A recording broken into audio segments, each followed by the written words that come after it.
Bonjour à tous, alors vous voulez vous dire que je suis coutumière du fait et que j'arrive systématiquement en retard maintenant tous les mardis. Vous n'aurez pas tort. Petit souci d'appel téléphonique qui a un petit peu trop duré. Donc aujourd'hui j'avais envie d'aborder avec vous un sujet que j'ai pas forcément l'habitude de traiter. Mais on va parler météo. Comme vous pouvez le voir, nous sommes le 26 septembre 2017. Je suis dehors, il fait 38 degrés. Je ne dégouline pas, mais enfin il fait extrêmement chaud. Et en fait, parler des températures et du temps, ça veut surtout dire parler des a priori. Voilà.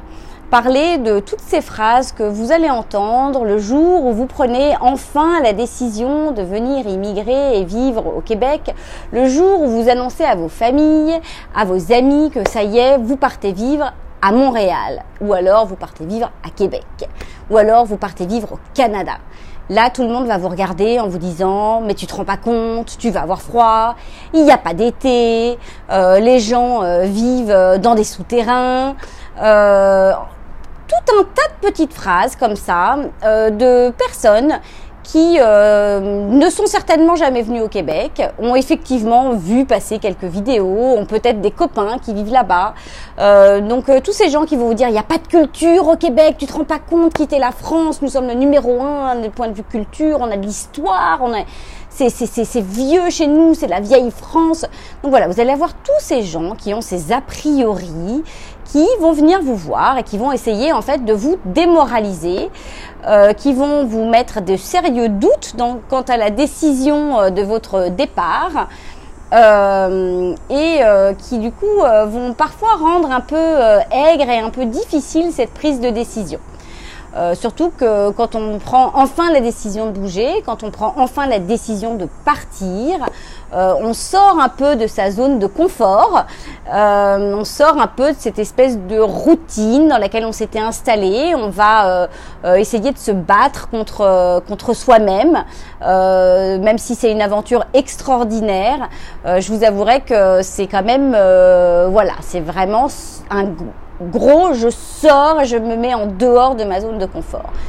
Donc voilà, ce n'est que a priori. Alors même si c'est pas normal qu'il fasse 38 degrés aujourd'hui et qu'il devrait peut-être en faire plutôt 15-16 avec grand soleil, en tous les cas, on vit un mois de septembre absolument extraordinaire. Peut-être que je vous ferai une vidéo cet hiver sous la neige. Je vous avais dit que je serais en pyjama aujourd'hui. Enfin, on m'avait suggéré de le faire en pyjama aujourd'hui. Je ne l'ai pas fait. Excusez-moi, je tiens encore à mon image, même si effectivement, il n'y a pas de jugement au Québec. Donc voilà. Donc effectivement, point de vue culture, des festivals à ne plus savoir quoi en faire. Festival de jazz, juste pour rire, festival du cirque, été comme hiver, des concerts à plus savoir quoi en faire, un musée des beaux-arts incroyable dans lequel il y a des expositions plus étonnantes les unes que les autres. On a d'ailleurs en ce moment Jean-Paul Gaultier qui expose de magnifiques robes sur le thème du mariage au musée de Montréal. Vraiment c'est extrêmement agréable. Effectivement, peut-être que l'histoire de ce pays n'a que 375 ans, l'histoire de cette ville n'a que 375 ans, mais c'est 375 ans d'une histoire très riche, très étonnante, qu'il faut comprendre, d'une culture qu'il faut apprécier, qu'il faut appréhender, qu'il faut apprendre à connaître. Donc sortez de tous ces a priori. Donc oui, l'hiver il fait froid, oui l'hiver il y a de la neige, mais par contre l'été il fait très chaud. L'été c'est vraiment humide, très ensoleillé et vraiment ne vous laissez pas avoir par toutes ces petites phrases. D'ailleurs il y a la parabole de la grenouille. Je ne sais pas si vous connaissez cette petite histoire de la grenouille, je vais vous la raconter. Je l'ai peut-être déjà racontée mais je vais vous la refaire. C'est en fait tout un groupe de grenouilles qui ont décidé un jour de gravir une montagne et d'aller atteindre le plus haut sommet de la montagne.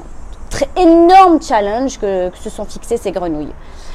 Et elles sont à peu près une quinzaine de grenouilles au départ, et donc elles sont encouragées par les gens, et puis plus elles grimpent, plus c'est fatigant, et plus les gens leur disent mais vous allez jamais y arriver, mais jamais vous y arriverez, mais jamais vous n'arriverez en haut de cette montagne, c'est beaucoup trop difficile pour vous, vous êtes des grenouilles mais vous vous rendez pas compte, jamais vous n'y arriverez, vous n'êtes pas un aigle. Et effectivement, au fur et à mesure de l'ascension de la montagne, toutes les grenouilles abandonnent, sauf une. Alors quelqu'un vient la voir en disant mais comment t'as fait, c'est formidable, t'es arrivé en haut au sommet de cette montagne, mais que se passe-t-il, comment as-tu fait? Et en fait il réalise que la grenouille qui est arrivée est sourde. Donc voilà, soyez sourds à toutes ces phrases que les gens vont vous dire et vont vous prononcer quant à tous les défauts et toutes les horreurs que vous allez rencontrer au Québec, et notamment sur le froid, notamment sur le fait que l'on vive en souterrain. Alors moi je ne vis pas en souterrain, je vis à l'extérieur, je sors tous les week-ends, je sors le soir promener mon chien. Et même l'hiver, c'est extraordinaire. Je fais des promenades comme je n'ai jamais fait, des balades en raquette absolument incroyables. Je rencontre à Montréal une vie sauvage comme rarement j'ai vu. Et pourtant, j'habitais dans le sud de la France, dans une immense maison avec un jardin et une forêt associés. Des écureuils, j'en voyais un tous les ans. Des renards, j'en ai vu une fois dans mon jardin en 12 ans. Et ici, je vois des ratons laveurs quasiment tous les soirs. Je vois des moufettes. Donc des moufettes, c'est un peu comme des putois. J'avais jamais vu ces animaux-là avant. En pleine ville. Je vois des écureuils chaque jour. Alors le logo du côté de Montréal, donc c'est un peu cet écureuil qui pour nous Européens est absolument fabuleux. Pour le Québécois, le Canadien, l'écureuil est un rat. Mais moi ces rats, je les trouve magnifiques. D'abord parce qu'ils ont une sublime queue et que donc ce sont d'extraordinaires animaux. Même si c'est vrai, ils viennent vider nos poubelles. Ils sont agaçants parce que si on a mal fermé la poubelle, le lendemain matin on se retrouve à tout ramasser. C'est pas très drôle.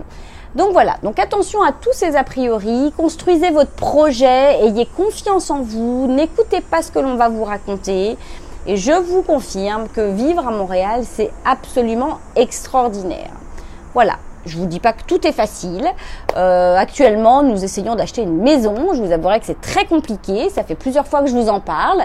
J'insiste, n'étant pas résident permanent, étant résident temporaire, acheter une résidence au Québec est compliqué parce que les gens ne savent pas forcément s'ils peuvent vous faire confiance. Les banques, si vous n'avez pas des sommes incroyables sur vos comptes, ne vont pas forcément suivre. Donc c'est une bataille, mais après chaque bataille vaut la peine d'être vécue. Chaque bataille et chaque avancée, c'est une petite pierre après une petite pierre. C'est des discussions. Malgré tout, les discussions sont ouvertes. On ne vous empêche pas de faire. On a plutôt tendance à vous faire vous remettre en question sur le montant de l'acquisition que vous voulez prendre, à devenir inventif et créatif sur le montage financier que vous allez mettre en place.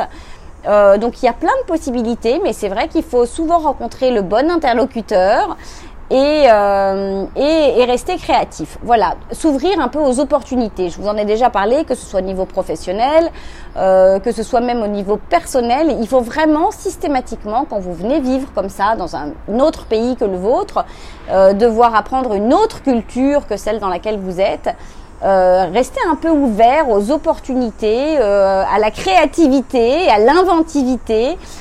C'est quelque chose vraiment qui est très important dans le cadre d'une immigration si vous voulez qu'elle soit bien vécue. Donc voilà, donc bien préparer son projet, ça c'est toujours la partie numéro 1. Se fermer les oreilles quand on vient vous parler de choses que les gens ne connaissent absolument pas et qui sont fausses. Et rester ouvert à un changement, rester ouvert à de nouvelles découvertes, rester ouvert à des opportunités différentes. Donc voilà, donc c'est vraiment ce que j'avais envie de vous dire aujourd'hui et partager avec vous ce moment exceptionnel, très très rare quand même pour un 26 septembre, d'avoir 38 degrés en température ressentie. C'est très humide et c'est très chaud, donc c'est exceptionnel. On a déjà des citrouilles qui ornent les marchés, qui ornent les devantures de magasins pour préparer Halloween. Les feuilles tombent. Et pourtant, nous avons de réelles températures d'été. Nous sommes allés pique-niquer dans un parc ce week-end. Les gens étaient en maillot de bain sur l'herbe, c'était absolument somptueux et très agréable. Je peux vous dire qu'on fait un maximum de plein de vitamine D pour justement après savoir apprécier l'hiver, savoir apprécier les promenades en raquettes, le ski de fond qu'on peut faire directement sur la montagne du Mont-Royal qui est en plein centre-ville en espace de 15 à 30 minutes en fonction de là où vous habitez sur l'île de Montréal. Vous pouvez vraiment aller faire des sports d'hiver, faire de la luge, faire des glissades. C'est absolument fabuleux. Les enfants adorent y aller à la sortie de l'école. Mais avant ça, voilà, sachez qu'il y a un vrai été qui est là et qui persiste cette année. Il est existant, mais tant mieux parce qu'on a eu un mois d'août un peu compliqué, un mois d'août un peu frais, qui n'était pas désagréable parce qu'on pouvait bien dormir la nuit. Et sachez que si jamais vous devez acheter ou louer une maison, n'hésitez pas à vous renseigner, de savoir s'il y a de l'air climatisé. On m'avait prévenu, ma cousine m'avait dit quand même, essaye de prendre une maison dans laquelle il y a de l'air climatisé parce qu'il fait très très chaud à Montréal. Je dis non, mais tu sais, moi je viens de Provence, t'inquiète pas, tu sais, la chaleur je connais. Bah non. La chaleur avec 100% de taux d'humidité, en fait, je connaissais pas. Alors, je sais pas si on est à 100% comme en Afrique équatoriale ou comme quand nous sommes allés au Mexique, mais en tous les cas, chaleur écrasante, humidité maximum. On est obligé de brancher un déshumidificateur dans la maison pour que les choses restent sèches. Attention à vos meubles, si vous avez des jolis meubles que vous voulez emporter. Donc voilà, donc c'est vraiment une des choses, si vraiment vous devez faire attention, une des choses extrêmement importantes, c'est coupez-vous des idées reçues, de tous ces a priori que les gens peuvent avoir sur le Québec ou sur le Canada. Faites confiance à votre instinct, faites confiance à votre projet, faites confiance à votre envie de partir. Et dites-vous que quand vous allez arriver ici, vous allez embrasser une autre culture. Et qu'une fois de plus, sur place, face à cette culture, il va falloir vous sortir de tout jugement lié en fait à votre héritage français ou à votre héritage culturel.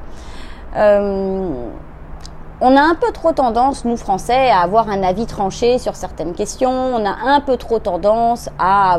Et d'ailleurs, c'est ce qui nous fait passer dans la plupart des journaux sur le fait que le français sait tout, est au courant de tout. C'est pas qu'on sait tout, c'est que le français a un avis tranché, il a lu des articles, il a lu dans la presse, il s'est renseigné, il a lu des livres, il a une croyance et sa croyance, il va l'affirmer dur comme fer. Moi, j'aime pas, par exemple, je vais vous dire, je n'aime pas les vaccins, je crois pas aux vaccins, je vais l'affirmer, il n'y a pas de discussion possible, le débat sera houleux et fort, je vais dire que j'aime pas les vaccins, je vais expliquer pourquoi, voilà. Donc le français c'est tout. Mais en fait c'est pas qu'on sait tout. Ça c'est l'a priori d'une culture différente qui nous voit comme ça parce que eux n'appréhendent pas les choses de la même manière, qu'eux sont dans le consensus, dans le compromis, dans l'écoute. Le débat ne se fait pas de la même façon.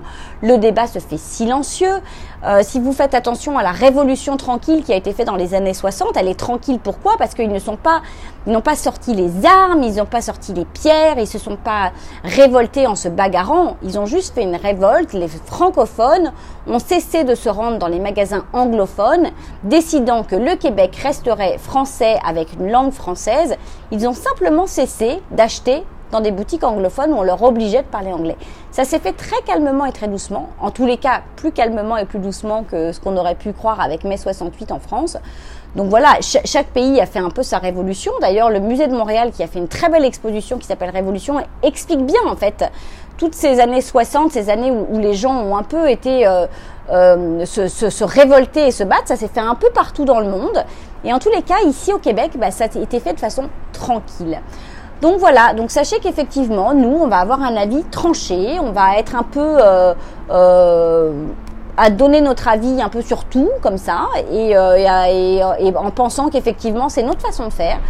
Au bout de 2 ans, on s'aperçoit qu'on est un petit peu plus de douceur et de délicatesse dans nos avis, qu'on est un petit peu plus à l'écoute, qu'on apprend à parler avec ce compromis, à écrire avec ce compromis, toujours dans notre bouche, à concevoir qu'il y a du pour et du contre. Alors sur les vaccins, toujours pas, mais non, à concevoir que les choses puissent être effectivement différentes, qu'il n'y a pas une seule façon de voir les choses, mais qu'il peut y en avoir plusieurs, et que ça ne nécessite pas forcément une colère, ça ne nécessite pas forcément une bataille et que ça peut être exprimé dans le calme et dans l'écoute. Donc voilà pour aujourd'hui. J'avais un peu envie de vous parler de tout ça, de cette culture très différente, de ces a priori qu'on nous envoie à la figure. J'avais besoin de m'exprimer sur ce sujet. Et je vous invite à me transmettre vos questions. Je vous invite à échanger avec moi sur ce sujet. J'y répondrai bien sûr par écrit avec un grand plaisir. Pour aujourd'hui, on va s'arrêter ici. Je vous retrouve mardi prochain avec toujours plus d'inventivité dans nos échanges. Et n'hésitez pas à préparer vos lots de questions et à prendre contact avec moi. Je vous souhaite un très bon mardi après-midi pour ceux qui vivent à Montréal. Je vous souhaite une très belle soirée en France et à très bientôt. Au revoir.